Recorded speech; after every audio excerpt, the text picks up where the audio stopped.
This is my entrepreneurial journey, part one, just to explain the initial journey so far, up until not recently, but close to recently. But anyways, so growing up, I always wanted more. I always wanted to do something big that could influence a lot of people in the right way, but I never knew where to start. So I was frustrated. I had no idea what to do. So I was going to high school, and I was never a proficient student by any means. And I just couldn't see myself in any career path or conventional path. So I would just examine everything. And I remember one night I was just so frustrated. I must have been 16 or 17. I went outside and looked at the sky, and it was beautiful. The stars were out, it was amazing, and I was a little inspired. So I prayed, and I prayed for three things. That one, to give me guidance, and to give me something to pursue. And two was to put me through trials and obstacles to help me grow to become the man that I wanted to be. And three was ultimately to be successful and achieve the lifestyle that I wanted and become the man that I wanted to be. So years later, things did begin to unfold.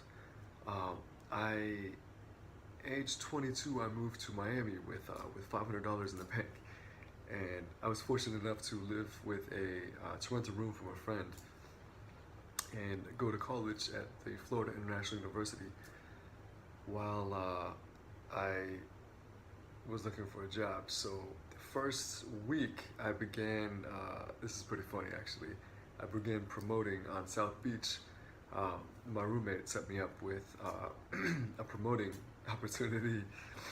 So I would, while I was applying to every restaurant in the area, I was promoting on South Beach. So I'd go up to groups of everybody, but mainly girls, because the goal was to get 12 to 15 girls into that club that night, whatever club it was that night, because it varied.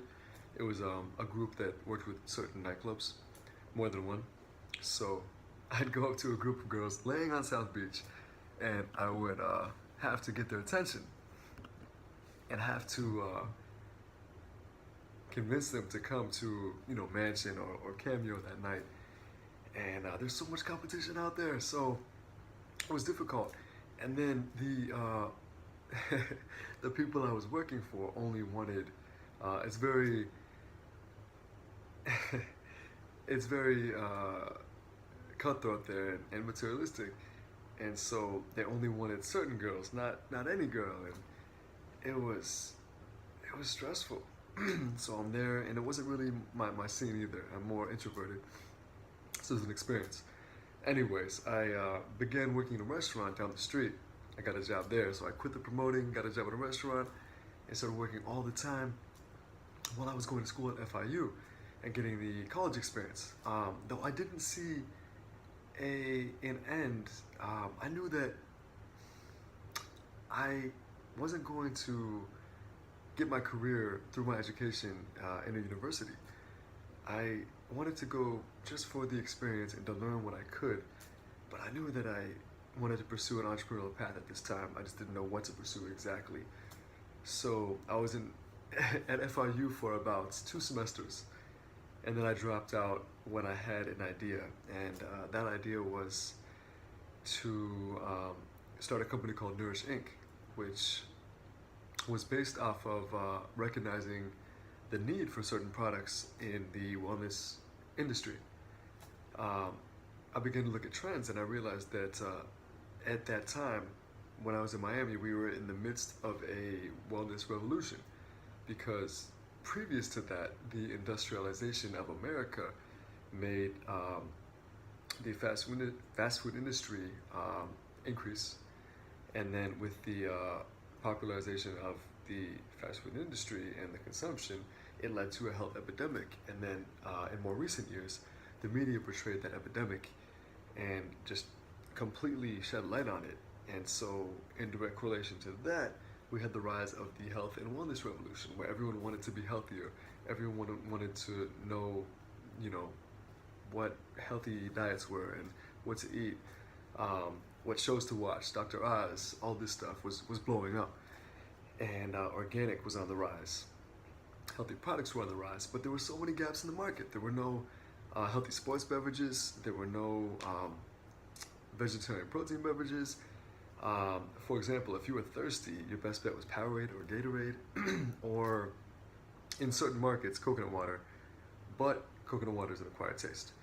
So, and Powerade or Gatorade doesn't even hydrate you properly. It's got too much sugar. I learned to hydrate you properly at all. It is over a 7% glucose solution, so it causes an osmotic shift in your cells and just causes bloating. Too much sugar to hydrate you, and it's supposed to hydrate you. It's crazy.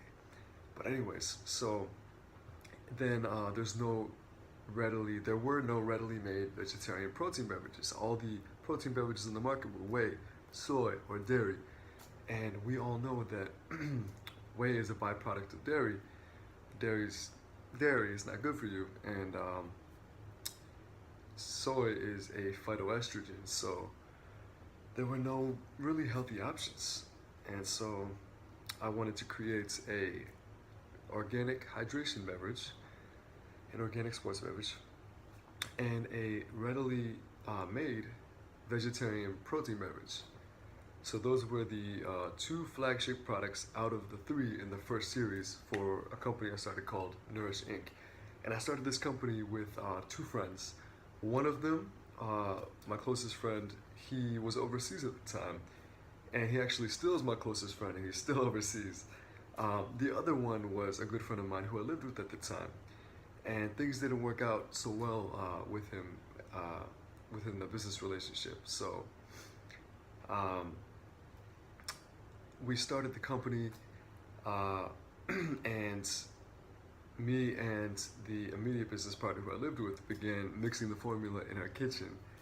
This was a very interesting time. We would go to the grocery store, get the produce that we needed, wheatgrass, whatever fruits we wanted. I'd juice it. He'd sit there and he'd record.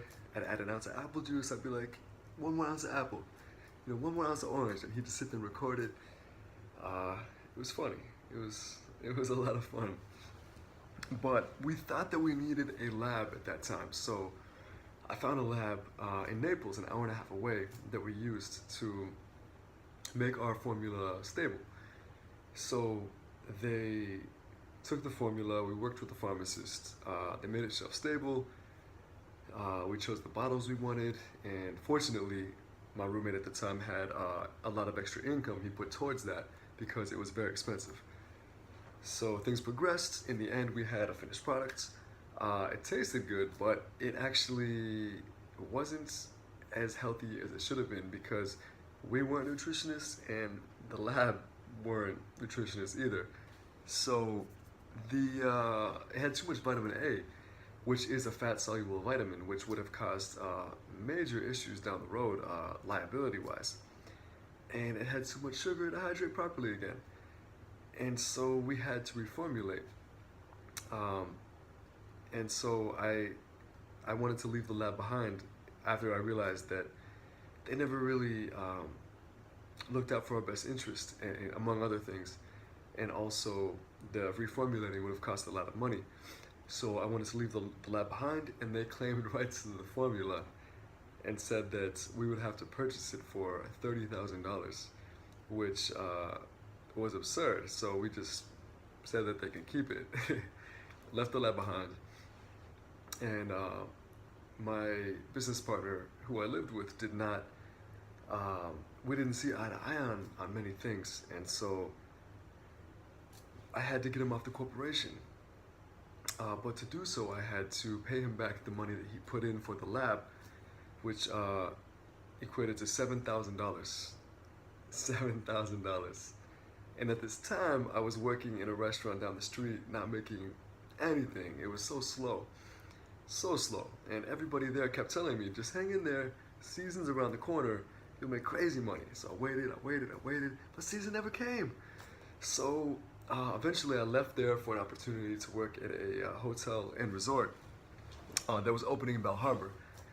And I had to go through 5 interviews to get this job, but I'm so grateful that I got this job because it was amazing training. The money was much better. It helped me fund things in business.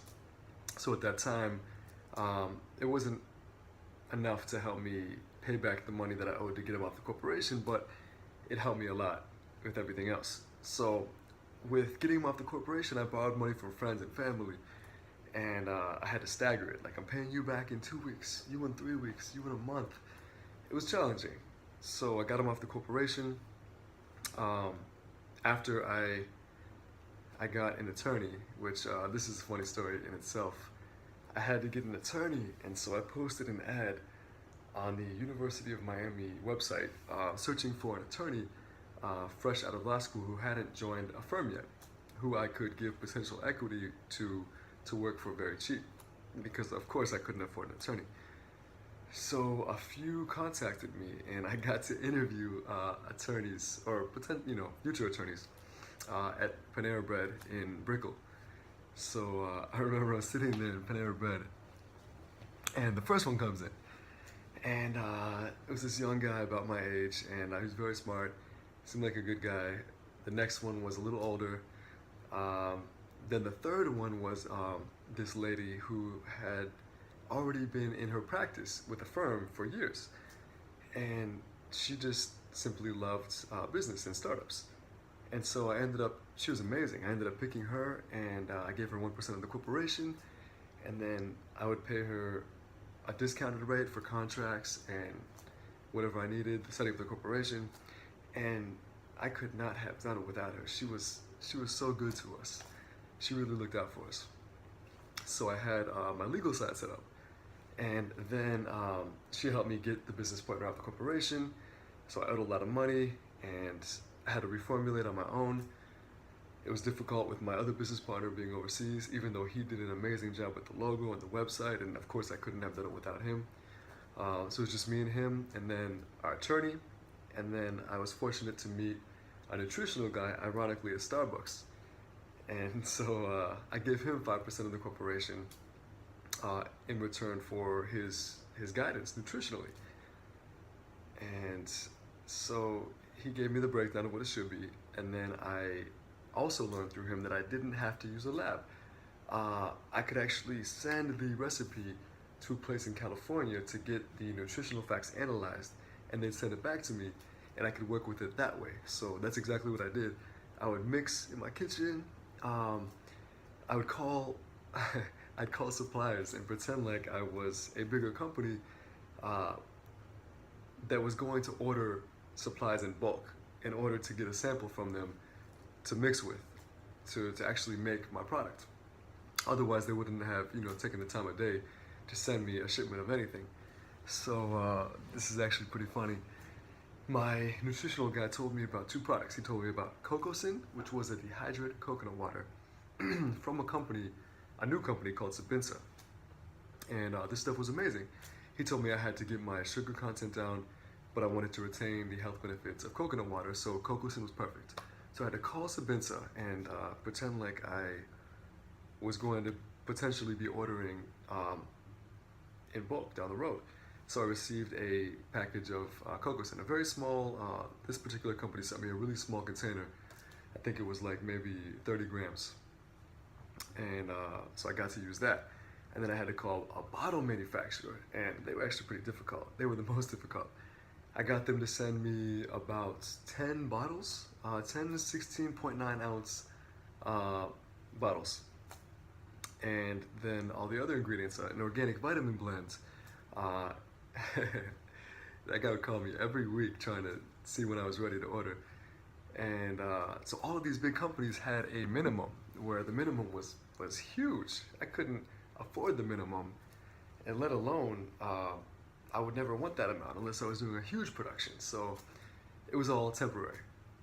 It helped me mix in my kitchen, and then I'd send the formula to a lab in California, get it analyzed, I'd get the nutritional facts.